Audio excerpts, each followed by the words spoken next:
Good morning সকলোকে আৰু আজি আমি যাব ওলাইছোঁ ইণ্ডিয়াৰ লাৰ্জেষ্ট অৰ্কিড পাৰ্কলৈকে। তুমি যে কালি চাইছিলা কিমানটা আছিলে? এৰাউণ্ড 500 মান স্পিচিছ পোৱা যায়। গতিকে বলক আপোনালোককো দেখাওঁ বিভিন্ন ধৰণৰ অৰ্কিড। আমি ধুনীয়াকৈ হোটেলৰ পৰা এতিয়া চেক আউট কৰিলোঁ আৰু অকণমান ফটো ভিডিঅ' উঠিলোঁ, কাৰণ হোটেলখনৰ ইণ্টেৰিয়ৰটো খুব বেছি ধুনীয়া আছিলে। গতিকে ফটো ভিডিঅ' আমি ঠিকছে উঠি ল'লোঁ প্ৰথমে। কৰি ল'লোঁ ধুনীয়াকৈ ইয়াতে। ৰিজৰ্টখন ধুনীয়া আছিলে, গ্ৰীণ ৰিড ৰিজৰ্ট। তো ভাল লাগিলে গোটেইখিনি, ছাৰ্ভিচ গোটেইখিনি ভাল। তোমাৰ কেনেকুৱা লাগে ছাৰ্ভিচ? বঢ়িয়া ছাৰ্ভিচ ধুনীয়া আৰু লগতে মানে বহুত কাইণ্ড হয় মানুহকেইটা, মানে বহুত ভাল ব্যৱহাৰ। যিমানখিনিয়ে মানে ৰিকুৱাৰমেণ্ট আমি দিছোঁ সিহঁতক যে বনফায়াৰ কৰিব লাগে, সিহঁতে যোগাৰ কৰি দিছে। বাকী ফাৰ্ষ্ট আমাৰ ৰুমৰে অলপ কনফ্লিক্ট হৈ গ'ল, ৰুম ছেপাৰেটকৈ দিছিলে ন, তো সেইখিনিতো ছল্ভ কৰি দিলে। আৰু প্ৰাইজ মানে ইমান এটা মিনিমাম প্ৰাইজ দিছে, তো সেইটো প্ৰাইজত মানে বহুতখিনিয়ে ভাল ছাৰ্ভিচ দিছে মানে। আৰু ৰিজৰ্টখন ডাঙৰো হয়, বহুত বেছি ভাল লাগিছে সেইকাৰণে। গতিকে আজি এতিয়া আমি চেক আউট কৰোঁ আৰু এতিয়া আমি পাৰ্কলৈকে যাওঁ আৰু কিবাকিবি দিনটো আৰু অকণমান ঘূৰিম। গতিকে বলক। এয়া আমি আহি পালোঁহি অৰ্কিড পাৰ্ক। আমাৰ হোটেলৰ পৰা একদম ওচৰতে আছিলে, প্ৰায় 1 কিলোমিটাৰমান হ'ব। টিকেট কাটিলা? কিমান চা? কিমানকৈ? 100 টকাকৈ। পাৰ্কখনৰ ভিতৰত সোমাই ইমান ভাল লাগিছিলে নহয়, পৰিৱেশটো সঁচাকৈ খুব বেছি ধুনীয়া আৰু সকলোৱে আমাক ইমান ধুনীয়াকৈ ৱেলকাম কৰিছিলে। এতিয়া আমি সোমালোঁ এয়া অৰ্কিডৰিয়ামত, য'ত গোটেইখিনি স্পেচিছৰ অৰ্কিড ৰখা হৈছিলে। একেবাৰে স্মলেষ্টৰ পৰা লাৰ্জেষ্টলৈকে সকলোখিনি অৰ্কিড, আৰু ইমান বেছি কালাৰফুল আছিলে নহয় গোটেই পাৰ্কখনৰ ভিতৰ ভাগ। সঁচাকৈ খুব বেছি ভাল লাগিছিলে। আৰু আমি গাইডৰ সহায় লৈছিলোঁ অকণমান, কাৰণ লাৰ্জেষ্ট স্মলেষ্ট এই গোটেইখিনি অৰ্কিড বা কিছুমানৰ নাম জানিবৰ কাৰণে। ইমান বেছি অৰ্কিড আৰু বেলেগ বেলেগ ধৰণৰ, 500টা আছিলে ন? Around 500 orchid. আৰু এতিয়া এটা ৱৰ্ল্ডৰ হাইয়েষ্ট মানে চবতকৈ ডাঙৰ আৰু বিগেষ্ট অৰ্কিড এটা আছে, সেইটো দেখাই আছে আপোনালোকক। এইটো ৱৰ্ল্ড লাৰ্জেষ্ট অৰ্কিড, এইডাল।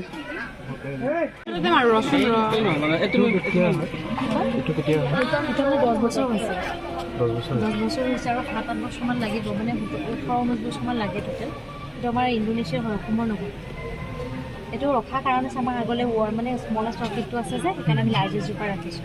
আচ্ছা। আৰু এনেকুৱাও নহয় মানে 18-19 বছৰতকৈ বেছিও লাগিব পাৰে, কাৰণ তাৰ জলবায়ুটো আমাৰ জলবায়ুটো বহুত পাৰ্থক্য হয় মানে, সেইকাৰণে। আৰু এইটো মাটিতে হয় কাৰণ এইটো ব্ৰাউন অৰ্কিড হয়।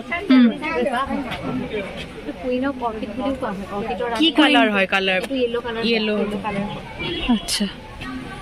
আমি গুগলত চালে মানে টাইগাৰ অৰ্কিড বুলি মাৰিলেও আহিব, commonly tiger orchid, queen of orchid বা চুগাৰ কেন অৰ্কিড বুলি কোৱা হয়। তাৰ গছটো সাদৃশ্য আছে, অৰ্কিড কেইটাৰ নামকেইটা সঁচাকৈ বেলেগ ধৰণৰ আছিলে, আৰু এনেকুৱা নাম আগতে শুনা নাছিলোঁ বাৰু। যেনেকৈ এইটো বাঘৰ দাড়ি, আচলতে দাড়িৰ নিচিনা দেখাত চাগে সেইকাৰণে। বাকী যি নহওক ফুলখিনি সঁচাকৈ বহুত বেছি ধুনীয়া আছিলে। মানে স্মলেষ্ট অৰ্কিড হয় ন? তাৰপিছত আমি আহিলোঁ এছাম নেশ্যনেল মিউজিয়ামত, আৰু ইয়াৰ কালেকশ্যনবোৰ আপোনালোকক দেখাই আছোঁ। আগতে কইনাক ইয়াতে নিয়া আছে। ৰেইনকোট। ইয়াৰ কালেকশ্যনবোৰ দেখি সঁচাকৈ আচৰিত যেন লাগিছিলে, কাৰণ আগতে ককা আইতাৰ মুখত কিছুমানৰ নাম শুনিছোঁ বা কিতাপে পত্ৰই কিছুমান শুনিছোঁ, কিন্তু আচলতে দেখা নাছিলোঁ, আৰু কিছুমানৰ নামো শুনা নাই বুলি ক'ব পাৰি, কাৰণ আজিকালি এইবোৰ একেবাৰে নোহোৱাই হৈ গৈছে। কিন্তু ইয়াতে ইমান ধুনীয়াকৈ কালেকশ্যন কৰি ৰাখিছে নহয়, দেখি সঁচাকৈ ভাল লাগিছে। আৰু লগতে কাপোৰো ইয়াতে বুই থকা দেখাইছে। আৰু ইয়াতে এইটো এটা ফটো গেলাৰী, য'ত মানে আমাৰ অসমৰ মেইন বস্তুখিনি ধুনীয়াকৈ সংৰক্ষণ কৰিছে। একদম পৰ্যটকৰ কাৰণে একদম উচিত ঠাই বুলি ক'ম। বহুত বেছি ডাঙৰ হয় মিউজিয়ামটো, আৰু বহুত পুৰণা বস্তু মানে ইয়াতে ধুনীয়াকৈ সংৰক্ষণ কৰি থোৱা আছে। কিছুমান বস্তু আমি নেদেখা বস্তু ধুনীয়াকৈ থোৱা আছে, সঁচাকৈ ভাল লাগিছে। মিউজিয়ামৰ পৰা ওলাই আমি আৰু অকণমান আগলৈকে গৈ আছোঁ। এনেকুৱা লাগিছে যেন পাৰ্কখন শেষেই নহ'বচোন। বাৰু যি কি নহওক, ইয়াতে আকৌ এটা বাদ্যযন্ত্ৰৰ মিউজিয়াম আছিলে, সেইটোত বাৰু আমি নোসোমালোঁ। দেন আগলৈকে আৰু এখন পাৰ্ক আছে বুলি লিখা আছিলে, গতিকে তালৈকে গৈ আছোঁ আমি। ইমান ধুনীয়া চৰাই এটা বনাই থৈছে, দেখিছেনে? সেইটো পূৰা পাত গছৰে চৰাই বনাইছে। এই দুটা দেখিছেনে? এইটো চোৱা, পূৰা পাতেৰে বনাই থোৱা আছে। এইটো হাঁহ বনাইছে। ইয়াতে প্ৰগ্ৰেম হ'ব এতিয়া ধুনীয়াকৈ।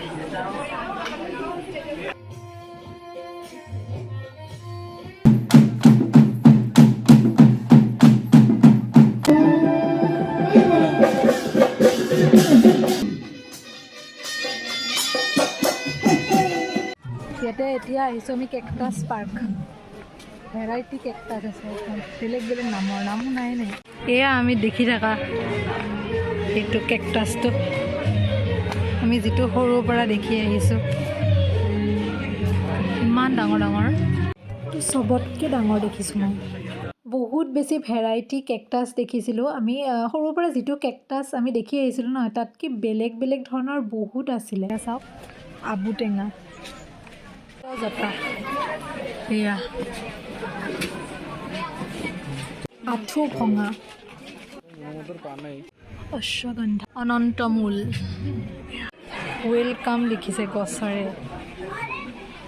চালোঁ অৰ্কিড ৰিজৰ্ট। আমি এটা টকা বুলিয়ে গম পালোঁ ন, মানে এটাহে দেখিছিলোঁ। ইমান যে ভেৰাইটি অৰ্কিড মানে আমি দেখি একদম হতভম্ব, মানে বহুত ভাল লাগিলে। আৰু কেনেকুৱা মানে হেৰিটো ভাল, মেইনটেনেঞ্চটো খুব ধুনীয়া, মেইনটেনেঞ্চ আৰু ডাঙৰ খুব ডাঙৰ এৰিয়া, আৰু চাফ চিকুণ চাৰিওফালে, আৰু মেইনটেনেঞ্চটো খুব ভাল লাগিলে। মানে ইমান ধুনীয়াকৈ সংৰক্ষণ কৰিছে বস্তুবোৰ, ভাল লাগিলে। সৰু সৰু কেইটামান বস্তু লৈ ল'লোঁ ৰুমৰ কাৰণে।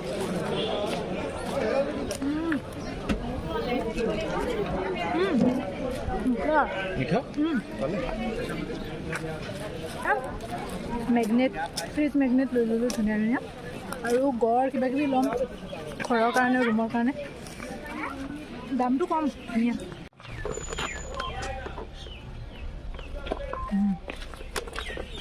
ধুনীয়া মিঠা। চালোঁ আমি অৰ্কিড ৰিজৰ্ট চালোঁ, অৰ্কিড পাৰ্ক। এতিয়া আমি ঘৰলৈকে ৰাওনা হওঁ। হোটেল কিনিলোঁ, ইমান ধুনীয়া লাগিছে। এয়া এতিয়া আমি বস্তু কিনিম কিবা কিবি, ইমান কালেকশ্যন। এয়া হাতী, গড় চবখিনি লৈ লৈছোঁ আৰু ধুনীয়াকৈ ঘৰৰ কাৰণে, ৰুমৰ কাৰণে। পূৰা লৈ ল'লোঁ ধুনীয়াকৈ। নিকি কি ল'লি? মই সৰু হাতী এটা আৰু গড় এটা। তোৰতো ফেভৰেট আৰু। এখন বিচাৰি বিচাৰি ফটো উঠি পাইছোঁ এতিয়া। নিকি কিবাকে কনভিন্স কৰালোঁ নাই? কৰি এতিয়া আমি ফটো উঠোঁ আৰু। চাহ বাগান দেখিলে যে আমি নৰখি নোৱাৰি, সেইকাৰণে ইহঁত দুটাকে আমি কনভিন্স কৰি আমি দুটাই আহিলোঁ ফটো উঠিবৰ কাৰণে। দেন আমি এতিয়া গুৱাহাটীলৈকে ৰিটাৰ্ণ কৰি আছোঁ। আমাৰ ওলাওঁতে প্ৰায় 2:30 বাজিছিলে। ইপিনে প্ৰায় বেলি ডুব গ'লেই। পিছে আমি আহি পাওঁতে ৰাস্তাতে খুব বেছি ভোক লাগিছিলে, আৰু আহি বনোৱাটো নহয় আৰু, গতিকে আমি ধুনীয়াকৈ এখন ৰেষ্টুৰেণ্টত সোমালোঁ। সোমাই পেলাই ইয়াতে আমি ধুনীয়াকৈ ডিনাৰটো কৰি যাম বুলি ভাবিছোঁ। প্ৰায় 6 নে 6:30 কেনেকুৱা হৈছিলে। ধুনীয়াকৈ আহিলোঁ কাজিৰঙাৰ পৰা, আৰু এতিয়া আমি সোমাইছোঁ এইখন ৰেষ্টুৰেণ্টত। খুব ধুনীয়া হয় ইণ্টেৰিয়াৰটো। আৰু এয়া আমি গোটেইকেইটাই ধুনীয়াকৈ ডিনাৰ কৰি ল'লোঁ। ফাইনেলি আমাৰ ট্ৰিপটো শেষ হ'ল। কেনেকুৱা মজা গ'ল নেকি? কেনেকুৱা? চিয়াৰ্ছ টু এ ভেৰি গুড ট্ৰিপ, মানে বহুত ভাল লাগিল, বহুত এনজয় কৰিলোঁ, বহুত ভাল লাগিলে। ভাৰ্গৱ কিবা ক'বা? বহুত মজা লাগিল। আপোনালোকে ভিডিঅ'বোৰ চাবৰ কাৰণে